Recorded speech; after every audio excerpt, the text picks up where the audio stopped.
Okay, so I want to do a little video showing about the tools that you guys are going to get with Oso when he goes home to you. So you're going to be getting a prong collar and a e-collar. Your prong collar is going to be a 2.25 millimeter Herm Springer. I've been playing with the idea of giving him a bigger one. So this might change. He's either going to get a 2.25 or a 3.0. And the difference is going to be the size. So I will pull the tools out and show you the different sizes. So with a prong collar, you have to unclip them together. So there's going to be certain parts that you want to practice unclipping it and unclipping it in order to kind of get it down. And the 2.25 is really easy to unclip. It's so easy to unclip that I actually get more worried about those ones being on dogs because sometimes they'll scratch at it and it will unclip it. So I have a safety put in play for his collar. So that way if he does happen to scratch it off, sometimes they've come off when dogs shake their head. So if you had a dog that gets really shaky with pressure, sometimes it'll pop off during that time as well. So I'm going to show you pretty much all of that kind of stuff. I'm going to show you how to turn on and off the e-collar. I'm going to show you how I use the e-collar, what buttons I specifically use. And I do cover a lot of this stuff on my stories. I kind of go over it a lot, but this will be a more in-depth just for you guys and something you guys can reference back to a lot easier. Now all of this information is on Google. All of this information is on the Ecollar Technologies website. But sometimes it's nice to just, have one person to go to ask these kind of questions about. And so I'm just gonna give you this little video so you guys have all the information that you need about these two specific tools. A different video, I will show you how to actually how to use the tools in training. And so I go through all of that as I'm doing like the in training videos. So this is just gonna be kind of a rundown of like the mechanical parts of these tools. A little rundown of your tools. So this is your prong collar. This is the 2.25 size. This is the 3 millimeter size. Each one comes with a middle clip. And what you want to do is try to get an even amount of prongs on each side. This 3 millimeter is not set up for that. I think that this one might be a little off as well. It's kind of looking like, so I'll have to fix that. Somehow I got off. I have more prongs on this side than this side. And then, so right now I've been using the 2.25. I will switch to the 3 if it feels better, if the mechanical aspect of it feels better when I'm using the leash and helping him move in the directions that I want him to move. Whichever prong ends up being the easiest and fits the best. So I tried fitting this one already and it was a little big, or if you take one link out then it's too tight. So what I'm going to do is I'm actually trying to cut this middle ring out. So I got one side off and I'm doing the other side currently still, just trying to chip away at it with the type of tools I have to use. So what I'm going to do is I have a really sturdy key ring that goes in the middle, and it's also going to have a nice little hook for like a quick release, so I can hook it to this side. And that way you just unhook it here and you don't actually have to try to take a prong apart, because the 3s for actually like handling it is kind of difficult to unclip it. So I will show you all of that. I just wanted to give you this perspective first.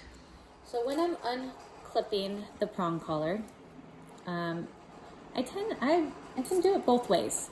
So if I'm holding it this way, my thumb is going to go pushing down on the top of the prong.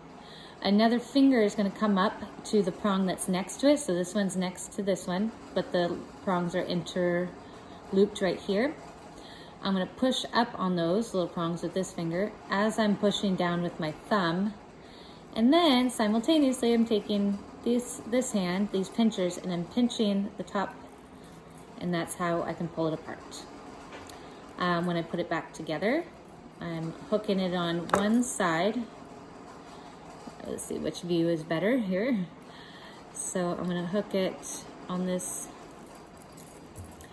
let me hook the top. So the top is hooked, you guys can see that, hooked. And then I'm gonna pinch the other side in. Actually, for me, I have to do it on the bottom and then up, and then it goes in. So these ones are a little bit weaker than the 3 millimeters, same, I do the same process. I've gotten enough practice to where I can do this one-handed.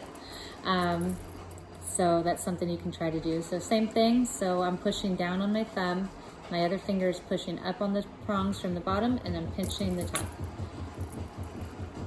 On the bottom, I'll hook it, and then let's see if you can see it this way better. So undo it. So on the bottom, I kind of push that in, and then I can pinch the top on. So that's that. But if I can get this one chopped up, then and the parts replaced, then you'll have a quick release. And if this works a lot better. I can also put a quick release on this one, but the hardware that I need, I don't have it currently. I've done a few of these already, and so I'm realizing there's different hardware for the small size compared to the big size, just because you don't want like this big old honking ring that's really heavy on this small prong collar, because it kind of weighs it down differently. So on your prong collar, what I also like to do, and this is a safety feature, whether you are using the 2.25 or the 3, I do suggest doing something similar to this. So some kind of a hook, so I just have like a carabiner hook.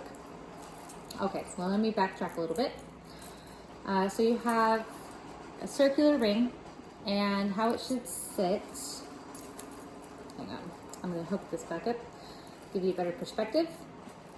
Okay, so your circular ring should be on the bottom, and that's actually sitting against your dog's neck.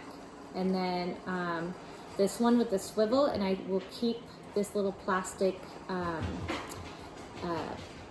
panduit or zip tie on it. I'll keep that on there, and that is where your leash goes. So your leash, you want it on the swivel one. You can swivel, you know, it goes everywhere. So your leash is more has more mobility.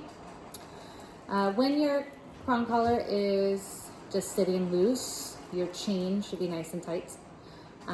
When you're engaging it, it's going to make a nice triangular shape, and that's kind of how you want it to be. So it should always go from like loose to engaged, really easy. And that is why we like these prong collars, because how it slides in the holes here, how the metal is made, it's just really nice. It just kind of flows really nicely. There's not a whole lot of yanking on it to make the mechanics work really nice. It's smooth. There are brands that are cheaper, but they're not very good quality, and they're probably going to break a lot easier or rust too. You can get ones that will discolor and just kind of, they're just not good metals. So the Hermspringer brand is the one I got. If you ever do need to replace prongs, you can order the extra ones on Amazon. So Hermspringer, either 2.25, which is also known as a small, or the 3.0, which is known as a medium. Just because he's a big dog does not mean he needs a really big prong collar. So it's all about the feel of the mechanics and how to get the best communication with him. Okay, so that's what those two tools look like. Let me run through your Ecollar right now as well, and then I will show you how to actually put all the tools on him. Okay, so your Ecollar and your remote is Ecollar Technologies. Ecollar.com is going to be your websites. So you can get all of the same information through their websites. So it's kind of already on, but I'll show you the on and off buttons for both the receiver and the remote, because they are different. So on both of your devices, you have this red dot, and you have a red dot here. So in order to turn on this, just this, you're going to be touching the dots together. So this, I'll show you, you touch them together, and this is actually going to turn it off. Red means off. When you touch them again, green means on, If you're getting different colors blinking besides green, then that means your battery is dying. I typically will charge them every night, but they can go every other night too. So if you skip a night, it's okay. It really depends on how much you're using it. This always dies out quick. So every day or every other day, charge it.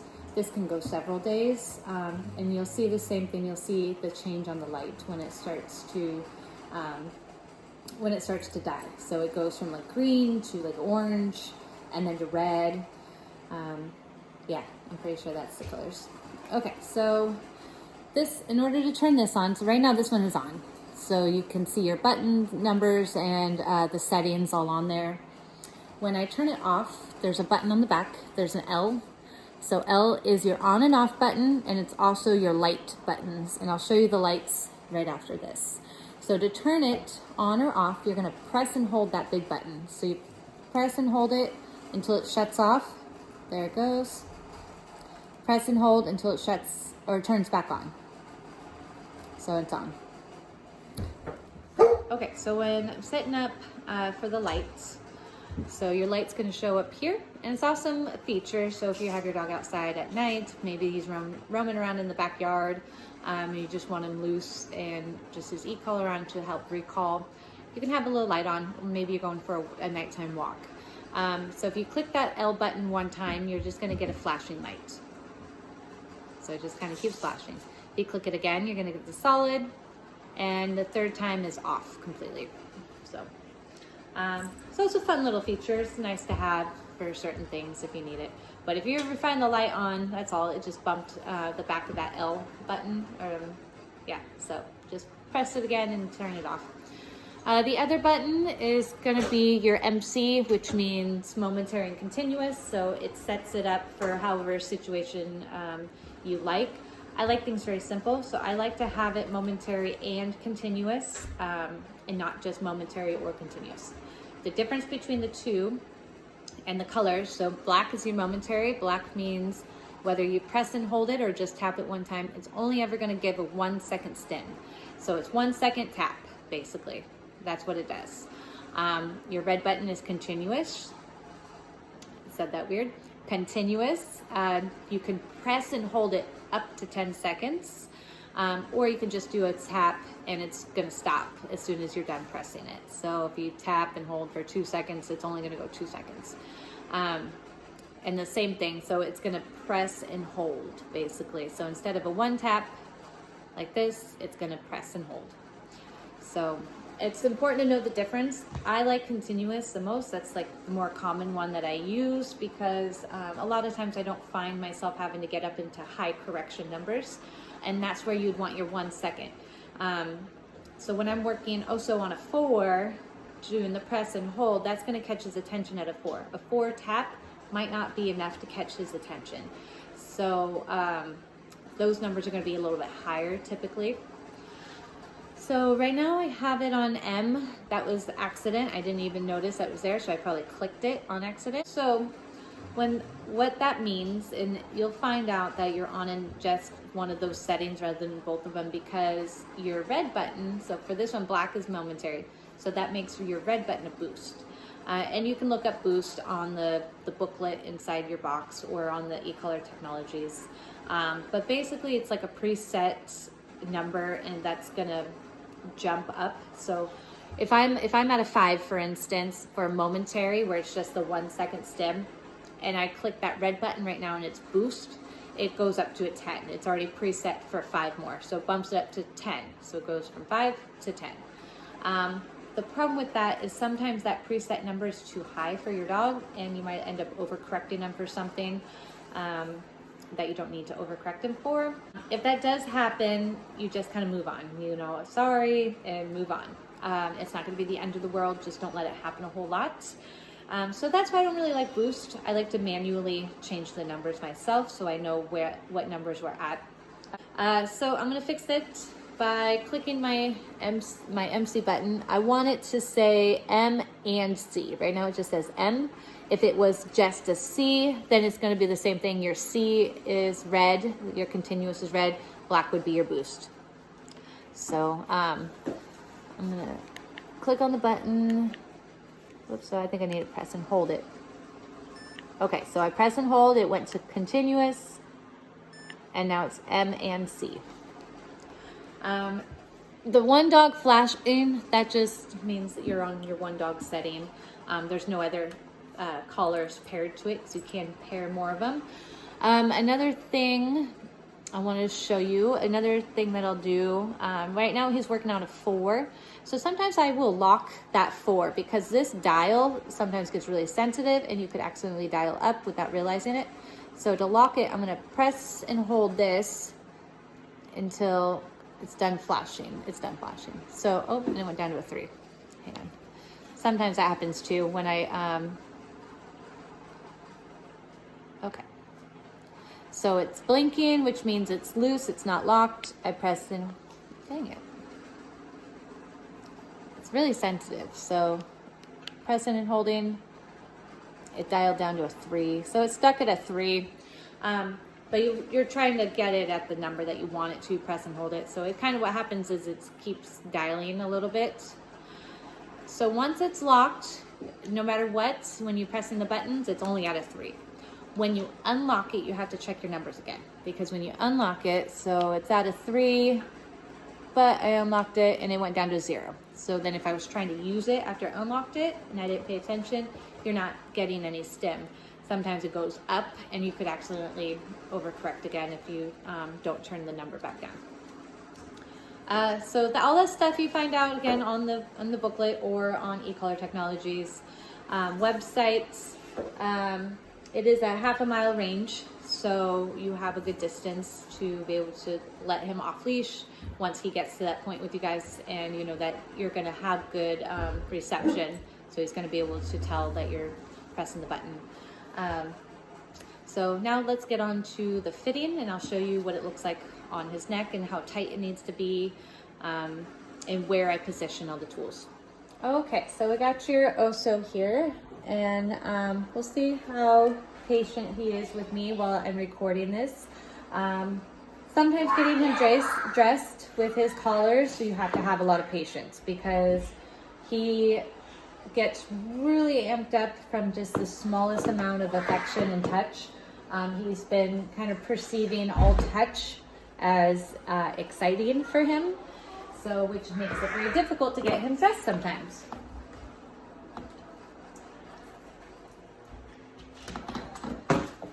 He does like to get in my personal space, so I'm going to be just taking my time. So I'm sorry this might take a little bit longer than if I had a little bit more of a patient model for you guys. Okay, so he decided to lay down. That's fine. I'm going to get the prong collar. So the prong collar goes up top. So it should be up behind the ears, under the neck. And I set it up to where that chain that has, so this chain part that has the leash hook on it goes up at the top of his neck. So I wrap it around here and clip it. Good job, mister. So he's not mouthing me, which is nice. So I just kind of set that up here. Then I'm gonna unhook this from the wall. So I started using my little backup collar. It's just a kind of like a slip collar. It's got these 2 rings on it and just kind of slips around. So this is just kind of my backup one instead of his flat buckle that he had when he got here. It was getting kind of heavy and pulling the prong. Hey, shh. No, thank you. Thank you. So what I do is I hook this to the prong collar with that carabiner.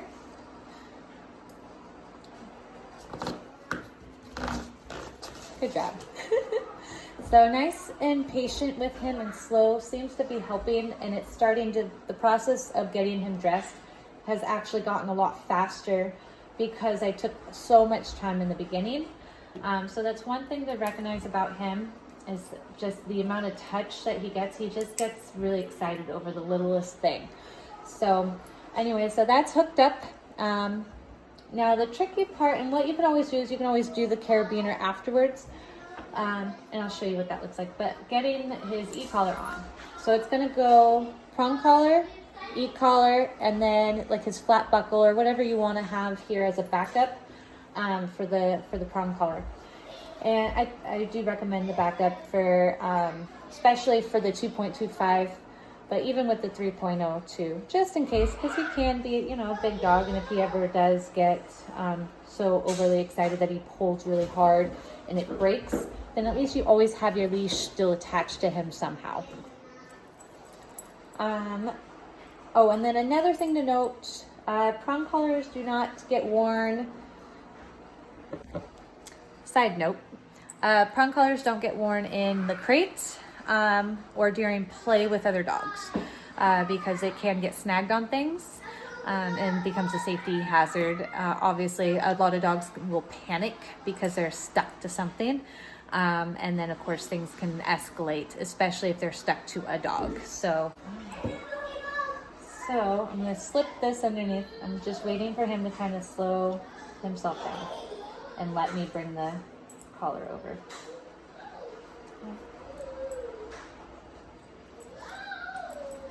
Okay, there are 4 spots where you're going to put your e-collar, and I'll show you a little bit more in depth on that. Right now I'm going to put it at the top of his neck so you guys can see it because he's not letting me have the bottom of his neck. So it's kind of like Mickey Mouse ears. So you can do one on each side. So ideally, you do kind of want him laying down or in a standing position to put your collar on. When he's in a sit, his neck is contracted a certain way that's going to be hard to fit it. It is a tight fit. And actually, that's not quite tight enough. I'm going to go one more.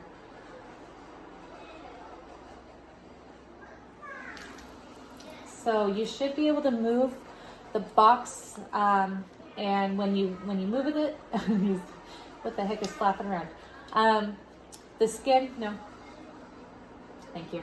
When the skin moves, that's a good sign, and the collar stays where you put it. That's a good sign. That means it's tight enough.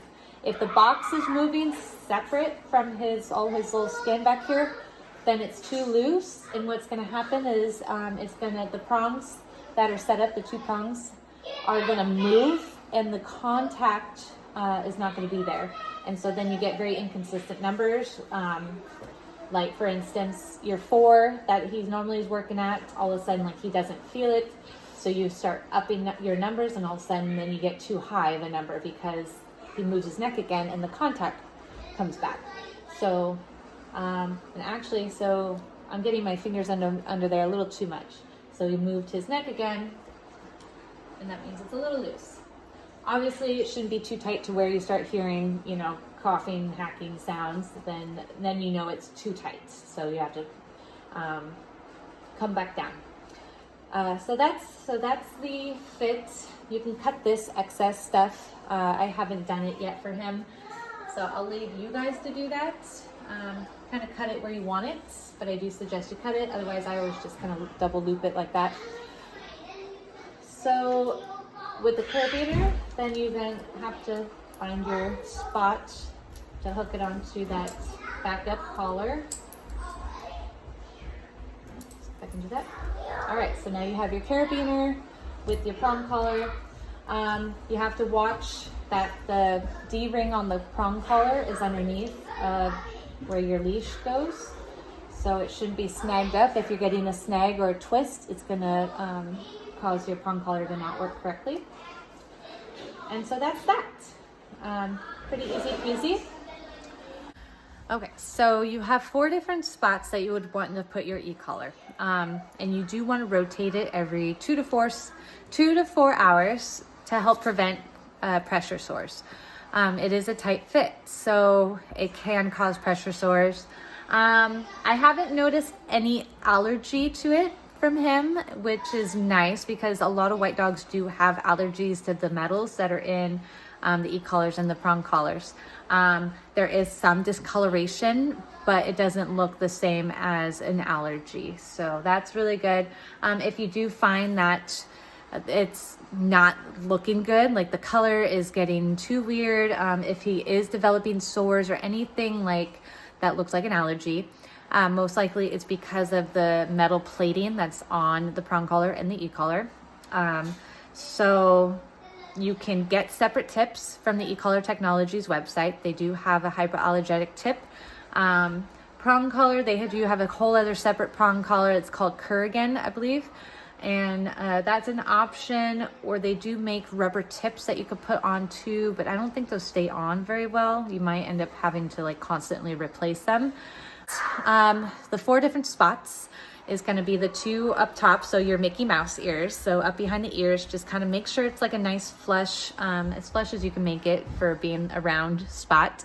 And then the side of your neck. So you have this side and this side.